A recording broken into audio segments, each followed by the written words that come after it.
요한복음 2장 18절부터 29절 한 절씩 교독하겠습니다. 제가 먼저 18절 봅니다. 두아디라 교회의 사자에게 편지하라. 그 두 눈이 불꽃 같고 그 발이 빛난 주석과 같은 하나님의 아들이 이르시되 섬김과 인내를 아노니 내 나중에 이가 처음 것보다 많도다. 그러나 내게 책망할 일이 있노라. 자칭 선지자라 하는 여자 이세벨을 내가 용납함이니 그가 내 종을 가르쳐 꾀어 행음하게 하고 우상의 제물을 먹게 하는도다. 내가 그에게 회개할 기회를 주었을 때 자기 음행을 회개하지 않고 하지 아니하는도다.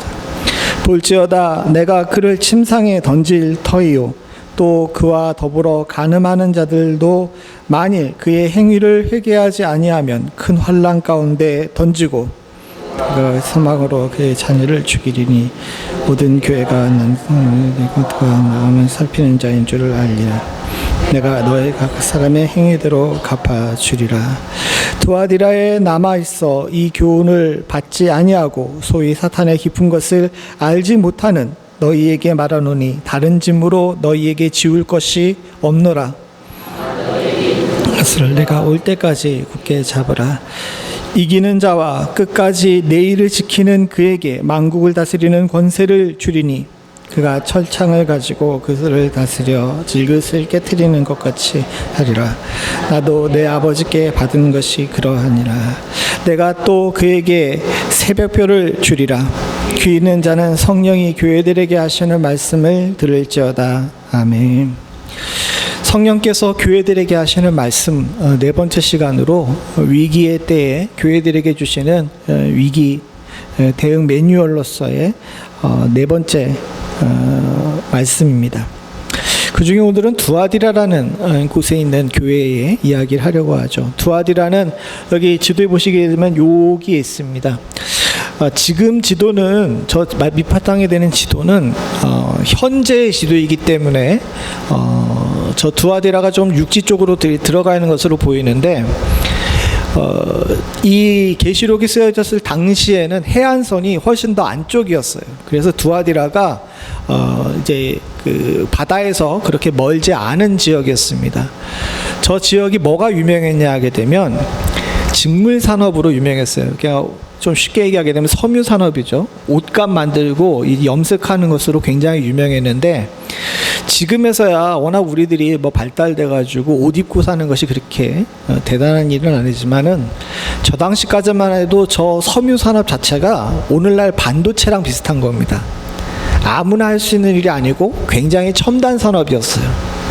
그러다 보니까 저 사람들이 자기들끼리 똘똘 뭉쳤습니다. 왜냐하면 자기들이 가지고 있는 기술이 다른 데로 새어나가게 되면 어떻게 됩니까? 다른 데서도 똑같은 걸 만들게 되게 되면 장사가 망하는 거잖아요. 그래서 양털로 모직을 짜는 사람들, 또 염색을 하는 사람들, 또 그것을 파는 사람들끼리 굉장히 단단하게 이제 조직을 만들어서 이제 길드 형식으로 중세 이후에 나타나는 길드 형식으로 이렇게 집단을 상인 집단들을 또 공인 집단들을 만든 그런 상태입니다. 제가 이 이야기를 왜 드리냐 하게 되면 이 당시에 그렇게 길드나 집단을 만들 때에는 꼭 한 가지 요소가 동참되어 있어요. 그게 뭐냐 하게 되면 같은 식탁에서 먹고 여자분들이 좀 죄송합니다. 같은 여자와 잠자리를 하는 거예요. 그러면서 자기들끼리 이제 공동의 유대 관계를 유지하는 거죠. 근데 그때 하는 행동들이 대부분 다 어떠냐 하게 되면 그 직물 조합들마다 섬기는 옷감의 신이 있는데 그 의복의 신이 있는데 그 의복의 신에게 제사를 지내고 그 제사 지낸 음식을 함께 먹고 그 신전에 그 이제 여인들과 함께 잠자리를 하면서 자신들끼리 그 유대 관계를 유지하는 겁니다. 저 두아디라 전체가 그 직물 산업이 굉장히 발달돼 있고 또 그것을 먹고 사는 동네였기 때문에 저 지역에서 교회가 제대로 이제 성결한 삶을 사는 일이 쉽지가 않았어요. 그런데 아이러니하게도 두아디라 교회는 굉장히 또 좋은 교회였습니다. 이런 상황 속에서도 정말 아름다운 백합이 핀 것처럼 사람들에게 칭찬받을 만한 참 좋은 교회였죠. 그러다 보니까 오늘 성경에 이제 여러분들 분량을 보시면 알겠지만 7 교회에 대한 편지 중에서 가장 길어요. 가장 긴데 또 가장 어려워. 그래서 제가 이 부분에 대해서 여러 주석을 보며 책을 봤는데 그 중에서 딱 하나 이렇게 마음에 딱 와닿는 글귀가 있어가지고 여러분들과 함께 나누려고 하는데, 어떤 해머라는 아주 유명한 독일 신학자가 있는데 그 사람이 이 부분에 대해서 뭐라고 얘기했냐면, 7 편지 중에서 가장 길고 가장 어려운 편지가 가장 알려지지 않고 가장 중요하지 않고 가장 유명하지 않은 도시에 전해졌다라고 이야기를 합니다. 이 교회 자체가 그렇게 유명한 교회가 아니었어요. 그리고 이 당시에도 많은 이 소아시아 지역과 로마 제국에 있는 교회들 중에서 좋은 위치를 차지하고 있는 교회가 아니었습니다. 진짜 이 계시록에 이 교회 이름이 나오지 않았으면 여러분들은 이 교회 이름을 딱 한 군데서만 더 발견할 수밖에 없었을 거예요. 그런 정도로 유명하지 않은 교회였는데 이 교회를 딱 찍어가지고 주님께서 말씀하신 것은 이 교회가 표본이었기 때문에 그래요. 왜 표본이었냐 하게 되면, 주님께서 여기 19절을 같이 보죠. 19절 같이 봅니다. 시작. 내가 내 사업과 사랑과 믿음과 섬김과 인내를 아노니 내 나중 행위가 처음 것보다 많도다. 여러분, 이게 얼마나 큰 칭찬인지 아십니까? 두아디라 교회를 갖다 주님께서 보시고 성령께서 말씀해 주시는데 그 교회의 특징이 뭡니까? 사랑, 인내, 섬김, 그리고 믿음이에요. 좋은 것은 다 있죠. 그런데다가 이 교회가 하나님의 거룩한 사업에도 동참하는 교회입니다. 이제 후에 이제 여러분들과 나누겠는데 이 교회에 굉장히 유명한 성도가 있었거든요. 교회의 사랑과 믿음이 넘치고 섬김과 인내할 줄 알고 하나님 나라를 위해 사업을 할 줄 아는 데다가 마지막에 나와 있는 평가가 더 대단한데 뭐라고 평가를 하냐면 내 나중 행위가 처음 것보다 많도다라고 이야기하면서 교회가 날이 가면 갈수록 어떤 겁니까? 더 성장하는 교회였던 거예요. 좋은 교회죠. 지금 당장도 흠이 없고 앞으로도 성장하고 있는 교회이고 하나님 나라를 위해서 참 좋고 많은 일들을 하는 교회입니다. 우리 윈피스 연합장로회가 이 19절에 나와 있는 말씀과 같은 교회가 될 수 있기를 간절히 소원합니다. 모든 교회가 이것을 목표로 삼아요. 그만큼 두아디라 교회는 좋은 교회였는데 주님께서 이 교회를 향해서 뭐라고 얘기하시냐 하게 되면 그 눈이 불꽃 같고 그 발이 빛난 주석과 같은 하나님의 아들이 말씀하신다라고 이야기합니다. 이제 몇 번을 지나가 봤으니까 여러분들 다 아시겠지만 저 앞에 나와 있는 주님을 어떻게 지칭하는지가 그 교회를 향한 주님의 이제 그 태도를 말해주고 있는데, 불꽃 같은 두 눈과 주석 같은 발 얘기를 합니다. 이 두 개가 하나는 굉장히 긍정적이고 하나는 굉장히 부정적인 면으로 쓰여졌어요. 근데 그 중에 부정적인 면으로 쓰여진 것이 뭐냐 하면 불꽃 같은 눈이죠. 사실 두아디라 교회는 아까 전에 말씀드린 것처럼 환경이 그렇게 좋은 환경이 아니었습니다. 믿음의 환경이 좋진 않았어요. 도시는 굉장히 부유하긴 했지만, 그리고 굉장히 뭐라 그래야 되나 활기가 넘치는 도시였지만 신앙 환경으로는 그렇게 좋은 환경이 아니잖아요. 먹고 살기 위해서 모두가 다 길드에 소속되어 있는데 그 길드를 가기만 하게 되면 범죄할 일들이 넘쳐납니다. 이런 가운데서도 하나님 나라의 사업을 하고 사랑과 믿음과 섬김과 인내가 있는 교회라면 참 누구나 다 칭찬할 만한 교회인데 주님께서 불꽃 같은 눈으로 지켜보신다고 얘기를 해요. 이 교회에는 특징적인 두 사람이 있습니다. 첫 번째 사람은 누구냐 하게 되면 이세벨이라는 사람이었어요. 20절 같이 보죠. 시작. 그러나 내게 책망할 일이 있노라. 자칭 선지자라 하는 여자 이세벨을 내가 용납함이니 그가 내 종들을 가르쳐 깨어 행음하게 하고 우상의 제물을 먹게 하는도다. 교회에 이세벨이라는 여자가 있었는데 이 여자의 포지션이 뭐냐면 거짓 선지자예요. 이 사람 때문에 교회가 굉장히 힘듭니다. 근데 반대로 오늘 본문엔 나오지 않지만 두아디라에 굉장히 유명한 또 다른 여자가 있어요. 또 다른 여자가 누구냐 하게 되면 사도행전 16장 14절 같이 한번 읽어보죠. 시작. 두아디라시에 있는 자색 옷감 장사로서 하나님을 섬기는 누디아라 하는 한 여자가 말을 듣고 있을 때 주께서 그 마음을 열어 바울의 마음을 따르게 한지라. 바울이 선교 여행을 할 때 빌립보 교회에서 한 여인을 만납니다. 이 여인이 누구냐면 루디아예요. 여러분들 이 사람은 굉장히 유명한 사람이잖아요.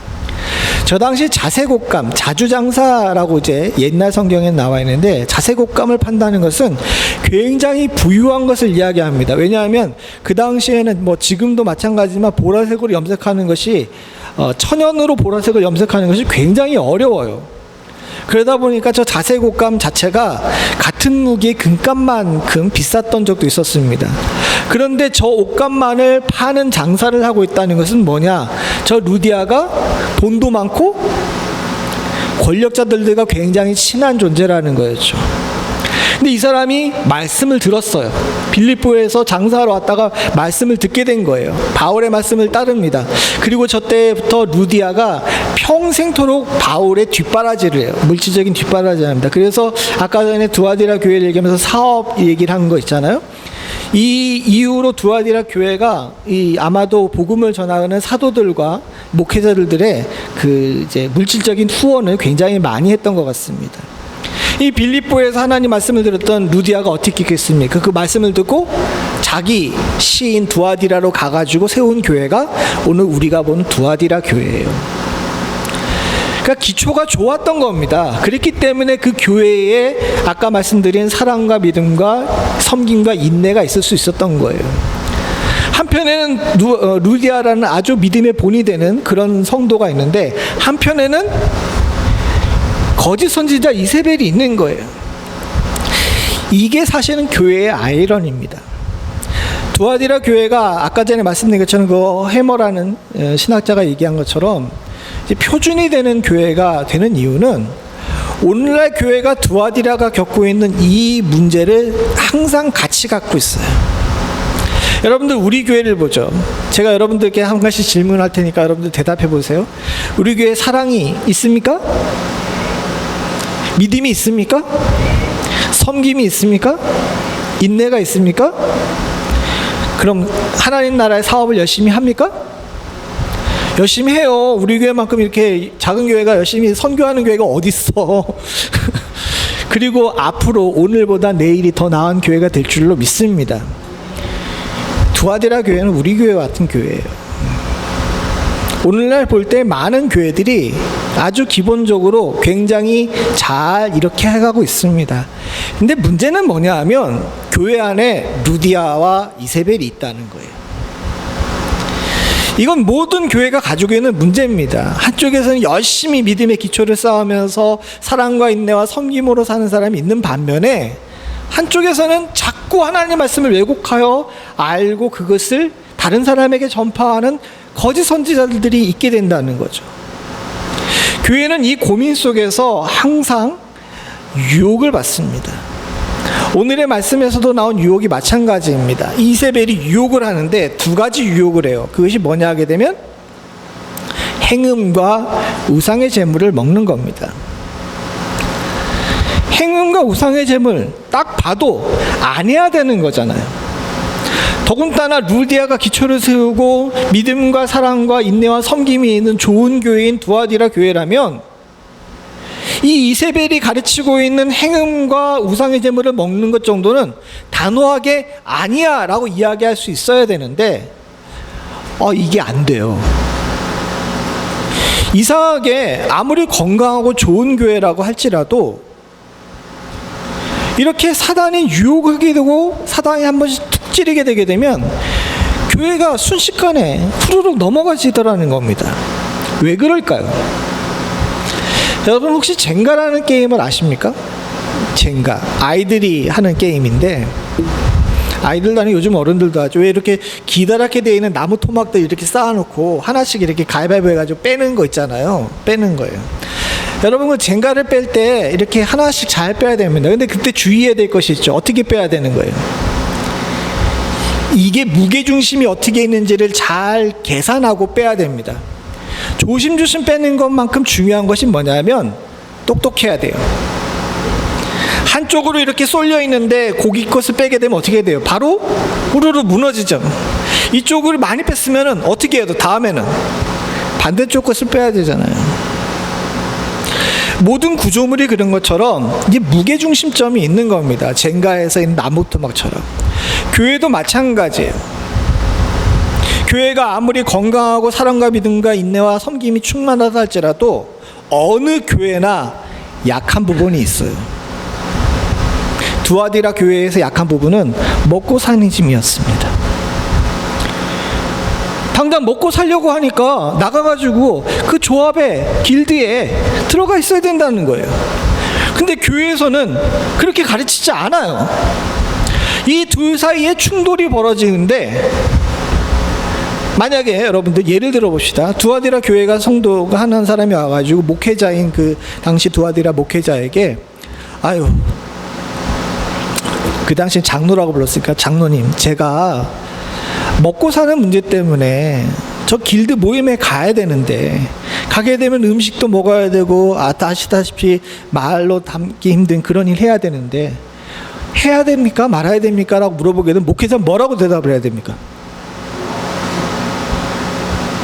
뭐라고 대답을 해야 돼요? 권사님 크게 당연히 하지 말라고 얘기를 해야 되잖아요. 그죠? 하지 말라고 얘기를 하는 게 그 성도들 입장에서 보게 되면 듣기 좋아요, 싫어요? 여기에 갈등이 생기는 겁니다. 처음엔 물어봐서 자기들의 고민을 이야기합니다. 근데 목회자는 원론을 얘기할 수밖에 없어요. 그렇기 때문에 안 된다라고 이야기합니다. 그러면 그 다음서부터 성도들은 어떻게 합니까? 그 모임에 갈 일이 생기게 되면 목회자한테 물어볼까요? 안 물어볼까요? 안 물어보고 어떻게 해요? 쓱 가죠. 오늘날 현재의 교회들도 비슷한 일들이 벌어지게 됩니다. 저도 알고 여러분들도 압니다. 성도들의 삶의 어떤 부분이 굉장히 신앙생활에 걸림돌이 되는지. 근데 모두 다 암묵적으로 입을 꼭 다뭅니다. 왜? 이야기를 꺼내게 되면 양쪽이 모두 다 불편하게 되거든요. 이런 상황 속에 사탄이 이세벨을 통해 가지고 그 연약한 부분을, 되려 또 강한 부분을 콕 찌릅니다. 보통 이렇게 되게 되면 성도들이 두 가지 양상이 벌어지게 돼요. 사실 이와 같은 일들이 벌어지게 되는 것은 두아디라 교회가 건강한 교회이고 바른 교회였기 때문에 이 방법이 통한 겁니다. 생각을 해보십시오. 그냥 막 사는 성도들, 믿음의 성장이 없는 성도들 같으면 그런 고민 안 해요. 그죠? 근데 어느 정도 믿음이 들어가고 내가 하나님의 자녀라는 자의식이 생기게 되니까 지금까지 세상에 살던 것들이 내가 지금 그렇게 살면 안 되겠다는 문제의식을 느끼게 됩니다. 이런 상황 속에서 갈등하고 있는 성도들을 사단이 쿡 찌르는데, 이 찌름에 있어서 두 가지 양상이 벌어져요. 대표적으로 두 가지 양상이 벌어지는데, 첫 번째 양상이 뭐냐 하게 되면 우리 함께 읽어봅시다. 시작. 쉽게 끊을 수 없는 죄의 문제를 어떻게 할 것인가. 우리도 그렇지 않습니까? 처음에 예수 믿을 때는 좋아요. 누구든지 예수를 믿기만 하면 구원을 얻는다 그러니까 그냥 믿으면 되는 거 아니야. 그죠? 근데 시간이 지나고 나서 말씀을 듣고 어느 정도 믿음이 성장하고 보니까 그냥 믿는 것만으로는 안 돼. 믿음 다음에 어떻게 돼야 됩니까? 뭐가 나와야 돼요? 회개와 성결이 나와야 된다는 거예요. 죄로부터 멀어짐이 나와야 된다는 겁니다. 점점점 예수 닮아가야 되기 때문에 죄로부터 끊어짐이 있어야 돼요. 누구나 다 처음부터 완성된 성도는 없습니다. 저도 그렇고 여러분들도 그렇고 조금씩 하나님께 가까이 가며 예수를 닮아가고 있는 과정이잖아요.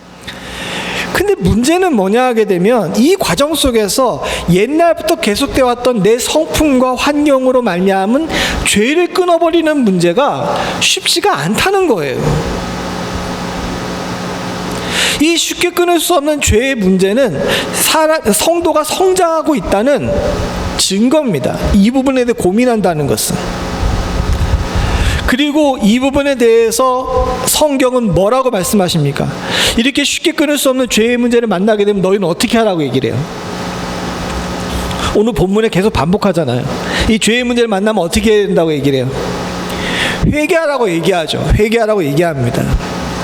근데 아까 말씀드린 것처럼 저 문제를 가지고 목회자한테 다가와도 목회자는 얘기하는 것이 예나 지금이나 회개합시다. 다시는 그런 죄를 짓지 않도록 노력합시다. 라고 이야기하는데 듣기 좋아요? 싫어요? 또 물어보지만 듣기 좋아요? 싫어요? 당신 죄 있으니까 회개하라는 얘기는 누구나 다 듣기 싫어요. 이런 상황 속에서 이세벨이 나와가지고 이렇게 얘기를 합니다. 뭐라고 얘기냐면 넌 잘못한 것이 없어. 먹고 살기 위해서 어쩔 수 없잖아. 육신은 버려. 원래부터 더러운 거야. 영만 살아나면 돼. 하나님도 다 사랑으로 이해하실 거야 라고 이야기를 합니다. 어때요? 그럼 어떻습니까?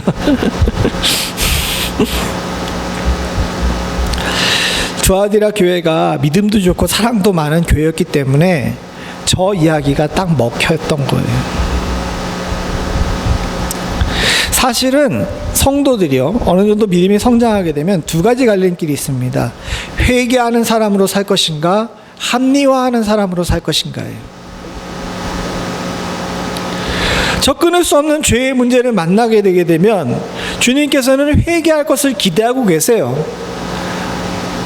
인간은 원래부터 죄악된 존재라는 사실을 주님께서 아시고 있고, 우리가 주 앞에 온전히 서기 위해서는 예수 그리스도의 이름으로 우리의 죄를 사함받는 것밖에는 다른 방법이 없습니다.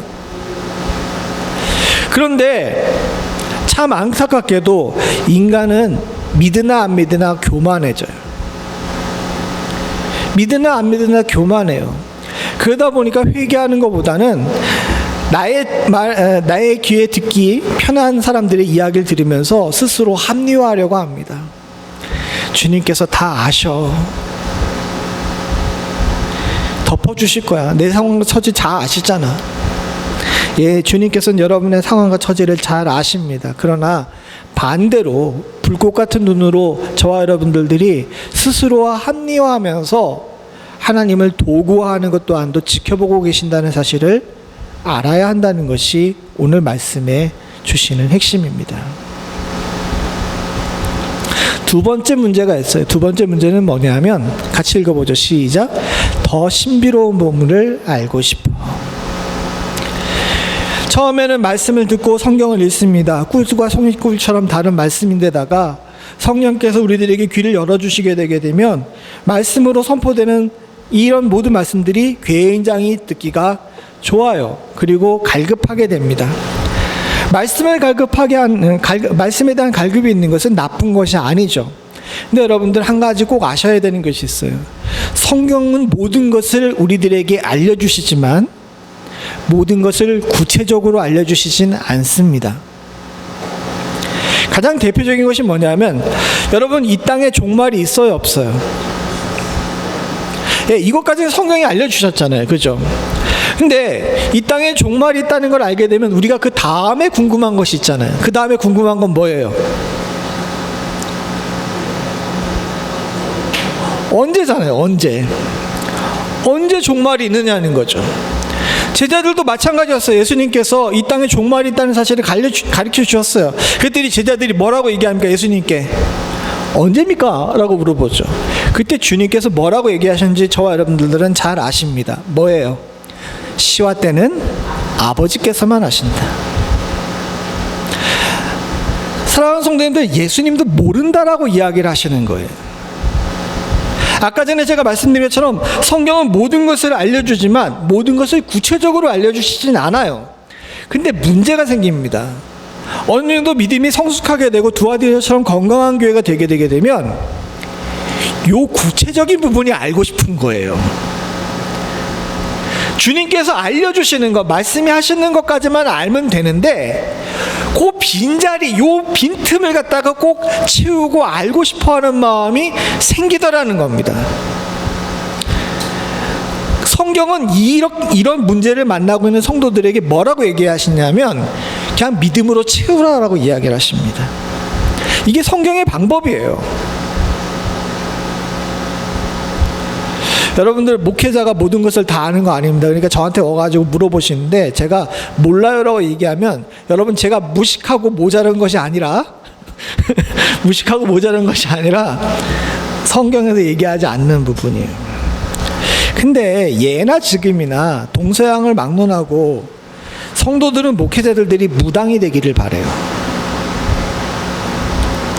그냥 간단하고 쉽게 얘기를 할까요? 뭐 미국에 와서는 그런 일 없지만 한국에 있을 때 종종 연세 드신 우리 분들이 와가지고 물어봅니다. 신방 오라 그래서 신방을 가요. 그래서 그냥 가가지고 신방 왜 오라 그랬지? 라고 생각하면 가서 신방을 합니다. 신방 한참 하고 난 다음에 이제 같이 밥을 먹으면서 목사님, 제가 이번에 개업을 하려고 하는데 언제쯤 개업을 할까요? 라고 물어봐요. 여러분, 목사가 장사를 해본 적이 없잖아. 그 얘기는 뭡니까? 그분들이 원하는 건 뭐예요?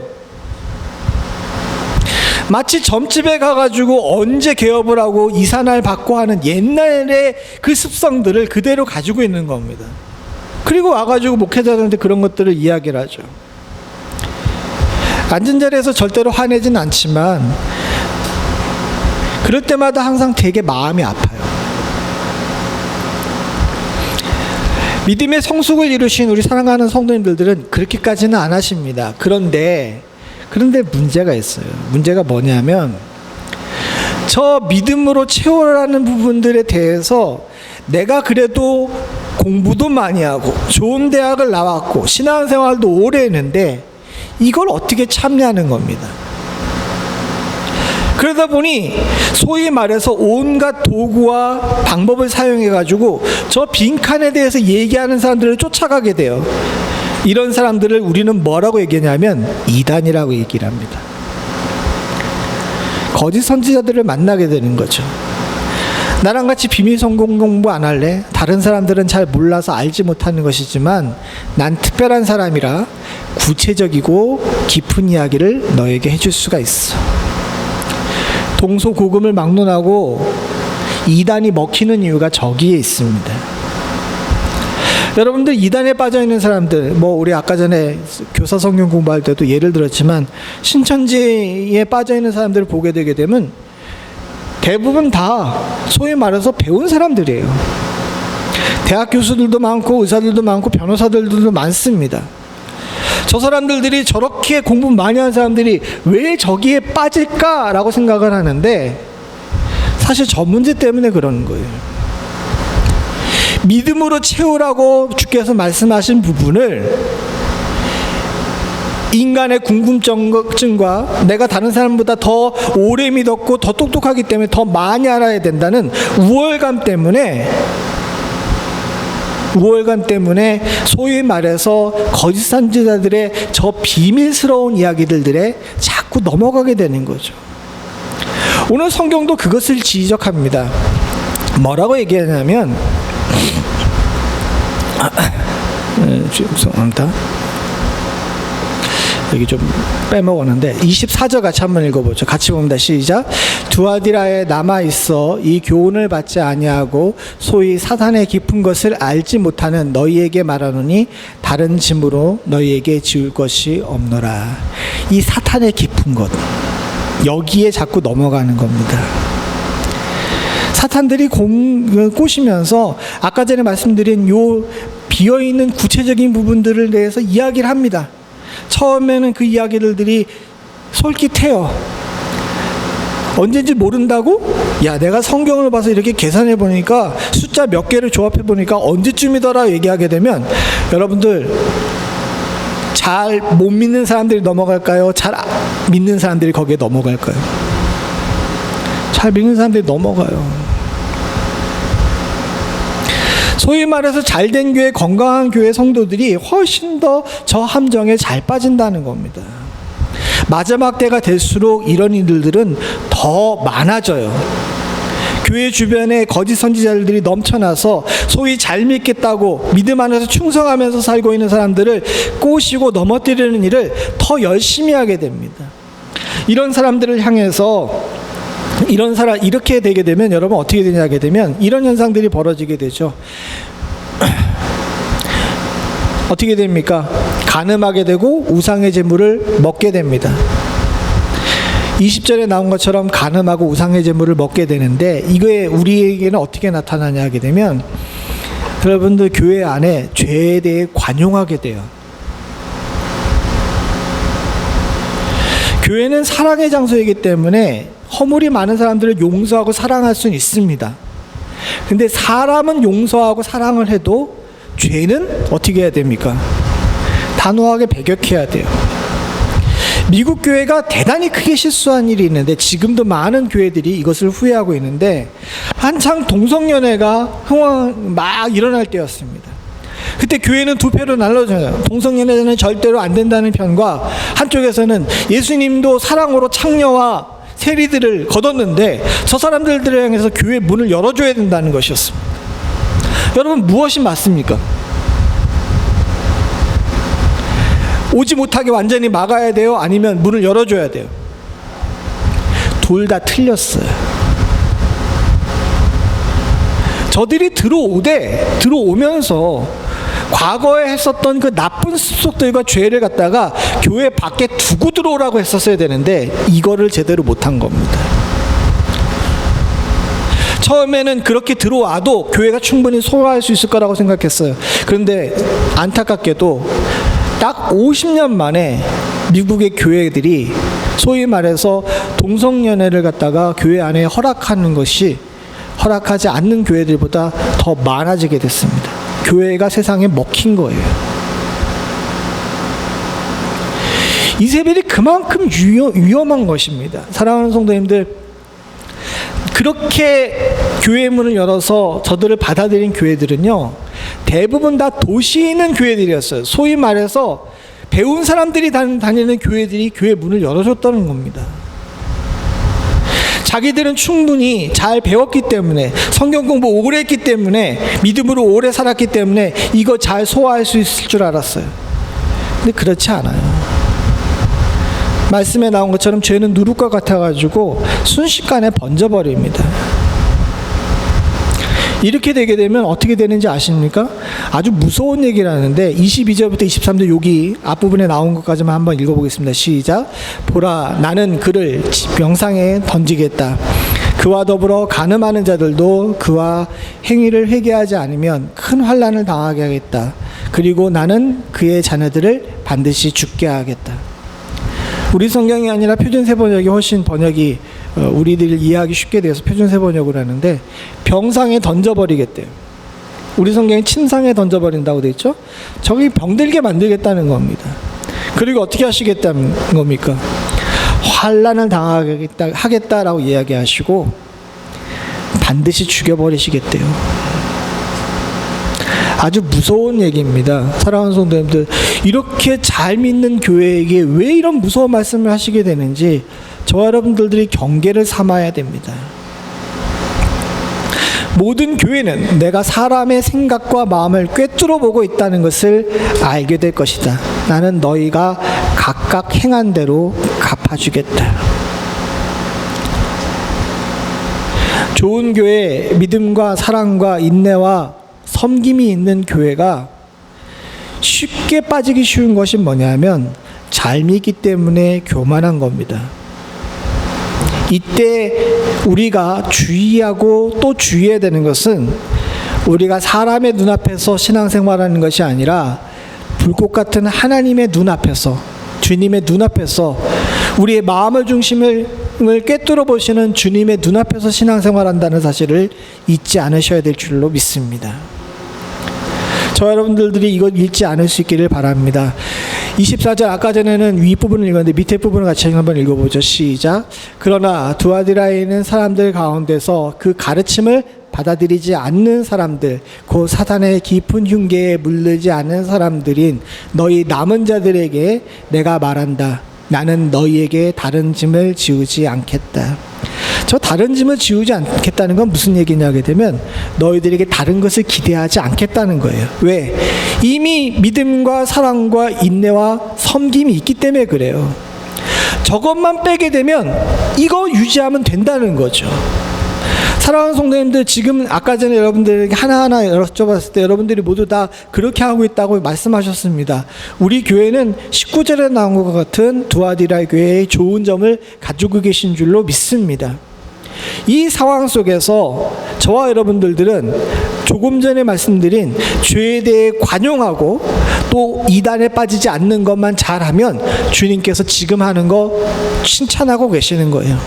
내가 너희들에게 다른 거 기대하지 않겠다라고 말씀하고 계시는 겁니다. 사단의 흉기에 빠지지 않으실 수 있기를 간절히 소원합니다. 우리 약한 부분을 지속적으로 공격할 거예요. 우리의 자존감을 공격하고 우리들의 물질의 연약한 부분들을 공격하고 우리들의 성적인 연약한 부분을 계속 공격할 겁니다. 누구나 다 그 공격을 받아요. 그러나 이 공격들을 잘 이기고 물들지 않게 되게 되면 주님께서 지금 하고 있는 거 보시며 칭찬하실 줄로 믿습니다. 더불어 주님께서 교회에게 말씀하시는 이 말씀을 잘 귀담아 들으셔야 되는 것이 있는데 뭐냐 하면 나와 함께 통치하자, 나와 함께 다스리자라는 것입니다. 다만 너희에게 있는 것을 내가 올 때까지 굳게 잡으라 라고 말씀하십니다. 지금 잘하고 있으니 아까 전에 말씀드린 것처럼 다른 거 기대하지 않으니까 지금 하고 있는 거 잘하라고 있는 거예요. 여러분 앞으로도 잘합시다. 지금 하고 있는 거대로 하시면 되는 거예요. 이렇게 하게 되면 주님께서 뭐라고 얘기하시냐, 이기는 자와 끝까지 내 일을 지키는 그에게는 만국을 다스리는 권세를 주시겠다라고 말씀하십니다. 잘하고 있으니까 지금처럼만 해라. 그리고 끝까지 지키게 되게 되면 주님께서 함께 이 땅을 다스리시는 그런 이 땅을 다스리는 놀라운 능력을 허락해 주시겠다고 말씀하시는 겁니다. 사랑하는 성도님들, 지금 여러분들이 당하고 있는 혼란과 어려움 속에서 믿음을 지키는 행위는요, 단순히 여러분들이 그냥 잘 되는 것으로 끝나는 것이 아닙니다. 예수님과 함께 세상을 통치하기 위한 훈련 과정이에요.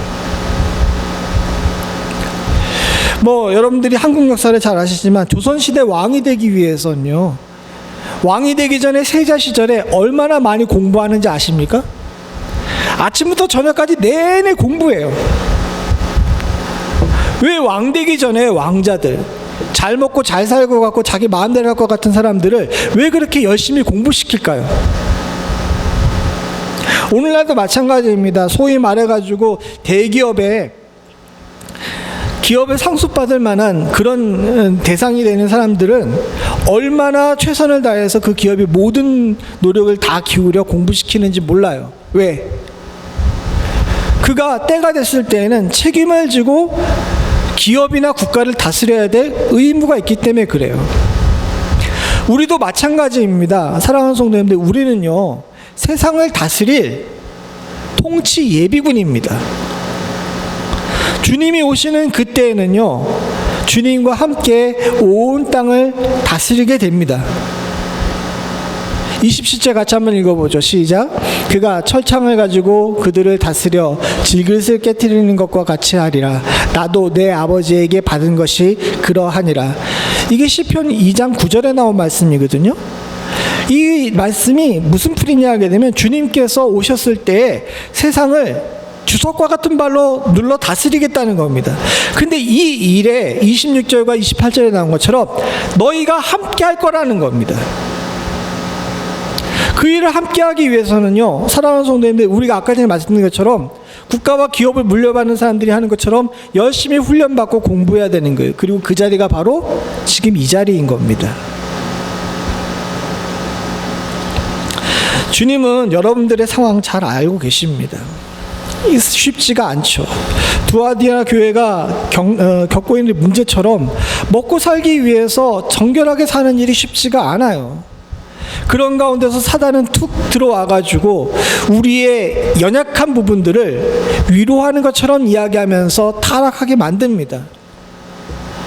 이런 유혹들에 넘어가지 않는 사람들은 극히 드물어요. 오늘날 교회도 마찬가지입니다. 여러분, 그러나 이걸 잘 이기는 자들은 주님과 함께 세상을 통치하게 되는 놀라운 역사를 누리게 되는 줄로 믿습니다. 이 땅에서 끝까지 신실하게 주님의 일을 지키면서 이기는 삶을 사는 것은 쉽지가 않습니다. 어렵기 때문이 아니라 편한 삶이 아니기 때문이에요. 세상의 사람들, 특히 편하게 사는 다른 그리스도인들을 보게 되면 내가 잘못 사는 거 아닌가 하는 생각이 들 때도 있습니다. 그러나 주님은 분명히 그렇지 않다라고 말씀하고 계십니다. 편하게 살려면 얼마든지 편하게 살 수 있죠. 근데 그건 아니에요. 주님이 불꽃 같은 눈으로 보고 계시잖아요. 주님의 불꽃 같은 눈은 우리를 바라보시고 우리의 모든 마음을 아세요. 세상 속에서 편한 삶을 포기하고 어리석다는 말을 들으면서 사는 우리의 답답함을 주님께서 다 꿰뚫어 보고 계시는 줄로 믿습니다. 연약하지만 주를 사랑하고 주를 향한 믿음을 가지고 섬기며 인내하는 우리 행위 또한도 주님께서 아십니다. 몇 주 전에 말씀드렸지만 아무도 보지 않는데 교회의 구석구석을 섬기는 것, 사람은 보지 않아도 주님께서는 다 보고 계시는 줄로 믿습니다.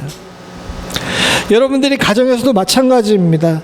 가정에서 무능한 아버지, 어머니 또는 세상 물정 모르는 사람으로 아이들에게 비칠 줄 모르지만 여러분들이 자녀들을 위해 기도하고 있고 가정을 지키기 위해 헌신하고 있는 것, 사람은 몰라도 주님께서는 다 알고 계시는 줄로 믿습니다. 우리가 믿음 안에서 성장함에 앓고 있는 성장통도 주님께서 아십니다. 믿음이 더하면서 신앙생활하면서 보니까 옆에 있는 사람이 걸리적거릴 때도 있고 교회가 마음에 들지 않을 때도 있고 내가 왜 이렇게까지 헌신해야 되지 하면서 스스로 회의감이 들 때도 있습니다. 이런 믿음의 성장토, 사랑하는 성도님들, 주님께서 다 아십니다. 그리고 무엇보다도 기억하셔야 되는 것은 주님께서 이 모든 행위를 행위대로 갚아주실 겁니다.